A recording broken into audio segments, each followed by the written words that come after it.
Hello everyone. In this video, we will solve a JEE Mains previous year question based on the quadratic equation. Let us carefully understand the problem and learn how to approach this type of question. This question was asked in January 2026 session. Let's get started. Let us first carefully observe the problem. In question, given that the positive integer value of a for which these equations roots are real and distinct, then find the value of a. So the equation is x to the power 4 minus a x square plus 9 is equal to 0. That is the equation involving the highest power x power 4. So now we put y is equal to x square.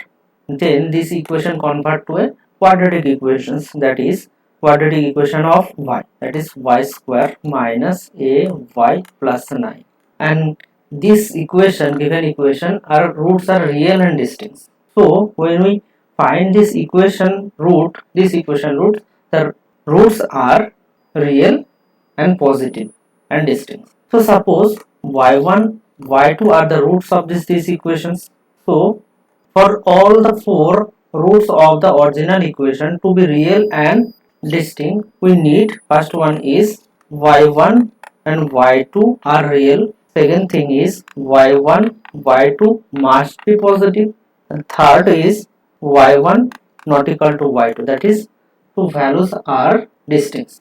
So for these equations real and distinct root, for this case this equation roots are real, positives and distinct. Now we find these roots. So for the real and distinct root of these equations y square minus a y plus 9, the discriminant must be positive. So the discriminant d, that is equal to a square minus 36, that must be positive. So this imply a greater than 6 or a less than minus 6. In question given that is smallest positive integer, so a less than minus 6 is not acceptable. So from here we got a greater than 6. That is the case when the real and distinct case. Now we check the positivity of this root. So check the positivity of y1 and y2. Now this equations is the quadratic equation, so the two roots are y1 y2. So the product of y1 y2 is equal to c by a, that is 9 by 1, so that is 9, so that is greater than 0. So from here two cases are possible, y1 y2 either positive or y1 y2 either negative. So next we check the sum of these two roots, that is y1 plus y2, so that is minus b by a, so b terms is minus a, so that is equal to a.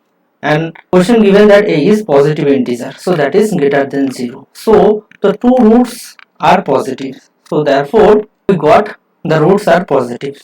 So the both roots are positive when a is greater than 0. So hence every a greater than 6 gives the two distinct positive root of y, leading to the four distinct root of x, that is x is equal to plus minus root under of y1, x is equal to plus minus root under of y2. So the smallest positive integer is a greater than, we got a greater than 6. So next integer is 7. So a is equal to 7, we got the smallest positive integer, such that this equation gives the real and distinct value. So a value is 7. So fourth option is the correct answer.